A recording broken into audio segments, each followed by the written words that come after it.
नमस्कार दोस्तों, stock market studies में फिर से एक बार आपको स्वागत है। तो आज मैं बात करूंगा पीएफसी के बारे में। पीएफसी क्या है? Power finance corporation.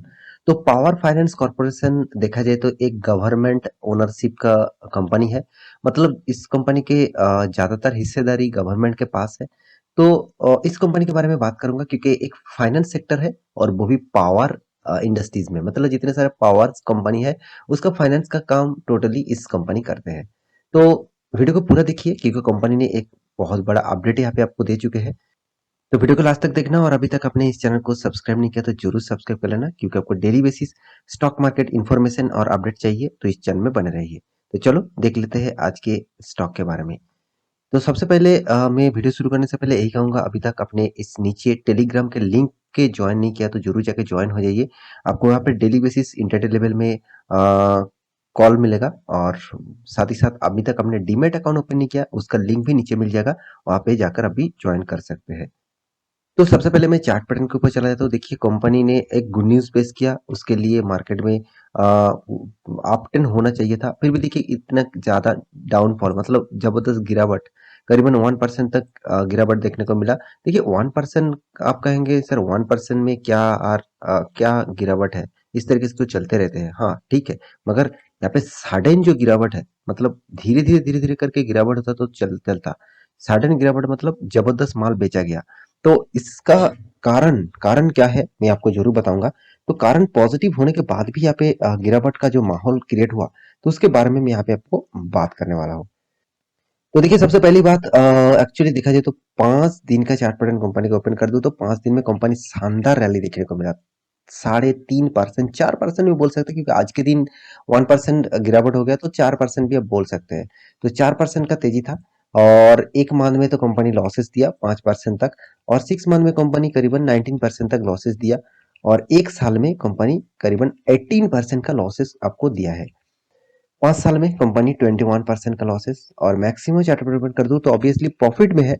मगर कितना वोलाटिलिटी देख लीजिए कि इतना ज्यादा वोलाटिलिटी अगर देखने को मिले तो उसमें ज्यादा प्रेशर भी क्रिएट आपको जरूर होगा। तो क्या इस कंपनी के ऊपर फ्यूचर में रहना चाहिए, तो उसके बारे में तो बात करूंगा। तो उससे पहले गुड न्यूज क्या है उसके बारे में थोड़ा सा जानकारी आपको दे देता हूँ। देखिए अभी यहाँ पे दिग्गज वेबसाइट माइंड, इस न्यूज चैनल के ऊपर मैं आ चुका हूँ। माइंड के वेबसाइट के ऊपर जाकर आप खुद भी देख सकते हैं क्या किया। पीएफसी सेज 887 करोड़ का interim dividend to government obviously announcement कर चुके हैं। 887 करोड़ का टोटल डिविडेंड देने का। तो यहाँ पे देखिए जो डिविडेंड का जो प्राइस मानी है, मतलब जो प्राइस रेंज है वो क्या रहेगा वो देख लीजिए। तो एक्चुअली जो न्यूज आया था वो 2 दिन पहले आया था, उसको मैं आज कवर कर रहा हूँ। तो आज के दिन का जो गिरावट है तो इस न्यूज के बेसिस से नहीं। तो आप 5 दिन का चार्ट पैटर्न देखेंगे तो यहाँ पे जो तेजी हुआ था, यहाँ पे जो तेजी देखने को मिला था, तो इस तेजी के पीछे जो कारण था वो डिविडेंड अनाउंसमेंट का कारण। मतलब ऑब्वियसली डिविडेंड अनाउंसमेंट 2 दिन पहले से ही हो चुके थे। तो आज मैं क्यों बता रहा हूँ, क्योंकि डिविडेंड का जो डेट उसके बारे में यहाँ पे बात करने वाला हूँ। आप देख सकते हैं state owner power finance corporation जो है पीएफसी जिसका नाम है, तो has paid an interim dividend, obviously paid करने वाले हैं। तो 887 crore to government for the current financial year. तो यहाँ पे देख सकते हैं this is the third interim dividend the company is paying this financial year. मतलब कंपनी इस बार थर्ड टाइम डिविडेंड देने वाला है। देखिए कंपनी इस टाइप कंपनी साल में 4-5 बार करके डिविडेंड देते रहते हैं। तो ये थर्ड टाइम डिविडेंड है क्योंकि थर्ड क्वार्टर का रिजल्ट आ चुके थे तो इसलिए थर्ड टाइम डिविडेंड कंपनी दे रहा है।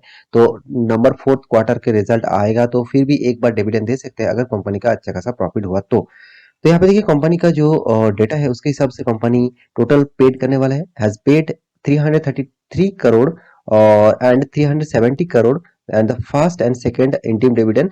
और अभी सेकंड इंटीम थर्ड डिविडेंड जो है वो 333 करोड़ का टोटल डिविडेंड पे आउट करने वाला है। और देखिए इसी बात में कंपनी के ऊपर जो 3-4 दिन से जो तेजी देखने को मिला है तो सिर्फ डिविडेंड के अनाउंसमेंट के कारण ही तेजी देखने को मिला है। तो आप देख सकते थे इंटीम डिविडेंड आरटीजीएस। यहाँ पे देखिए जो इन्फॉर्मेशन एक्चुअली यहाँ पे दिया जा रहा है, इंटीमेशन एडवाइस वाज, यहाँ पे देखिए presented to the honourable minister power new and renewable energy Shri R K Singh by the Shri Ravindra Singh जो धिलान है, वो एक्चुअली सीएमडी है पीएफसी का। तो उन्होंने खुद यहाँ पे बताया है कि डिविडेंड के बारे में यहाँ पे अनाउंसमेंट उन्होंने खुद यहाँ पे किया है। तो यहाँ पे देख सकते हैं the third interim dividend ₹6 equity shares, और वो भी पेड मतलब फेस वैल्यू जिसका ₹10 था, उसके हिसाब से कंपनी आपको ₹6 का डिविडेंड पहले दे चुके थे, और एक बार डिविडेंड कंपनी देने वाला है, तो उसके बारे में भी मतलब कंपनी और एक बार भी डिविडेंड दे सकते हैं। तो इसी जो न्यूज़ है, इस न्यूज़ ऑब्वियसली देखिए, इस तरीके से न्यूज़ आपको हमेशा पॉजिटिविटी माना जाता है, क्योंकि डिविडेंड एक इन्वेस्टर के लिए एक पॉजिटिविटी है, क्योंकि डिविडेंड से ही उसको अच्छा खासा फायदा मिलता है। क्योंकि आप खुद ही देखेंगे तो कॉर्पोरेट एक्शन में जाएंगे तो कंपनी का डिविडेंड जो है, वो कंपनी देखिए तीन तीन बार ऑलमोस्ट 2021 में कितना बार डिविडेंड दिया आप खुद ही देख लीजिए।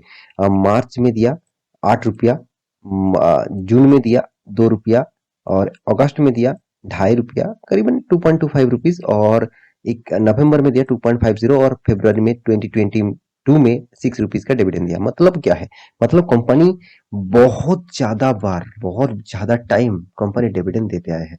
हाँ, 2020 में कंपनी देखिए एक बार डिविडेंड दिया, और उसके बाद यहाँ पे फाइनेंशियल ईयर 2020 2021, इस दोनों के फाइनेंशियल के ईयर के हिसाब से कंपनी एक बार डिविडेंड नहीं, दो बार दे चुके हैं। और अभी फिलहाल के लिए कंपनी देखा जाए तो 4 बार डिविडेंड दे चुके हैं, और देखा जाए कंपनी और कितना बार डिविडेंड दे सकते हैं। तो डिविडेंड के हिसाब से, और बोनस भी देखिए कंपनी दिया, 1:1 का बोनस भी कंपनी 2016 में दिया। तो क्या डिविडेंड के बेसिस से इस कंपनी के ऊपर निवेश करना चाहिए? तो उससे पहले, सबसे पहले मैं जिस चीज को आपको दिखाना चाहूंगा, कंपनी का रिटर्न आपको किस तरीके से मिला। देखिए 10 साल में कंपनी, और 5 साल में, 3 साल और 1 साल में, सारे के सारे इन्फॉर्मेशन यहाँ पे मैं आपके सामने अवेलेबल कराऊंगा। तो सबसे पहले मैं कंपनी आपको रिटर्न जो दिया, वो देखा जाए तो कंपनी नेगेटिव रिटर्न आपको दे रहा है, अभी तक कोई पॉजिटिविटी रिटर्न आपको नहीं दिया। और कंपनी का रिटर्न ऑफ इक्विटी के बारे में बात करूँ तो यहाँ पे टोटली देखा जाए तो रिटर्न ऑफ इक्विटी पॉजिटिव में है, और रिटर्न ऑफ कैपिटल एम्प्लॉयड भी पॉजिटिव में है। साथ ही साथ कंपनी का सेल्स ग्रोथ, प्रॉफिट ग्रोथ सारे के सारे पॉजिटिव में है। मगर कंपनी उस तरीके से भागा नहीं जिस तरीके से भागना चाहिए था, क्योंकि देखिए गवर्नमेंट कंपनी में आपको हमेशा मैं एक चीज बता के आया हूँ कि गवर्नमेंट कंपनी में आपको उस तरीके से तेजी देखने को नहीं मिलेगा जिस तरीके से तेजी होना चाहिए था। और एक चीज, कंपनी का रिजर्व भी आप देख लीजिए, कंपनी का रिजर्व जो है वो हर साल इंक्रीज तो जरूर हो रहा है। अच्छा खासा इंक्रीज हुआ है, करीबन 64,000 करोड़ तक पहुंच चुके हैं, जो पहले था 12,800 करोड़। तो मतलब 12,800 करोड़ था, अभी वो 64,600 पहुंच चुके हैं। कंपनी के पास कर्जा भी बहुत बहुत ज्यादा है, आप खुद ही देख लीजिए कंपनी के पास जो कर्जा है, करीबन 6,68,000 का कर्जा है।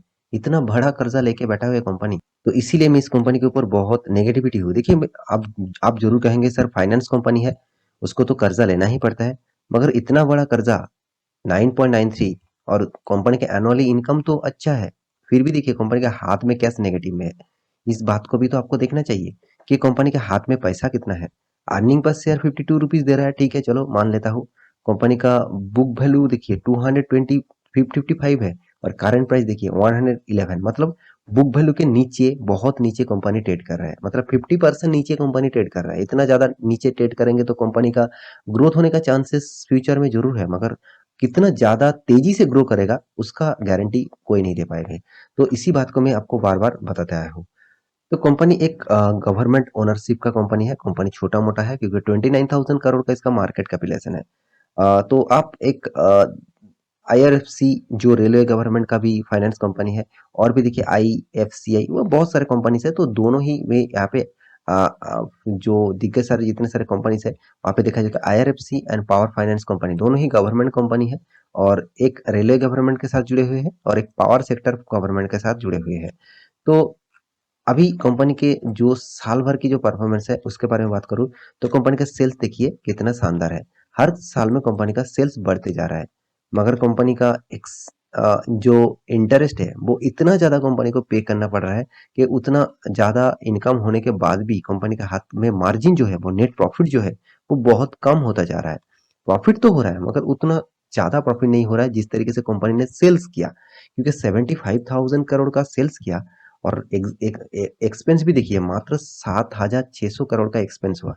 इसका मतलब कंपनी करीबन करीबन 65,000 करोड़ का प्रॉफिट होना चाहिए था, और टैक्सेस को जोड़कर मान के चलता हूँ 50%, 50,000 तक कंपनी का 50,000 करोड़ का टोटल प्रॉफिट होना चाहिए था, क्योंकि 45,000 करोड़ का कंपनी को कर्जा देना पड़ा। तो इसलिए कंपनी के हाथ में मार्जिन बहुत कम हो गया, 13,000 करोड़ हो चुके हैं।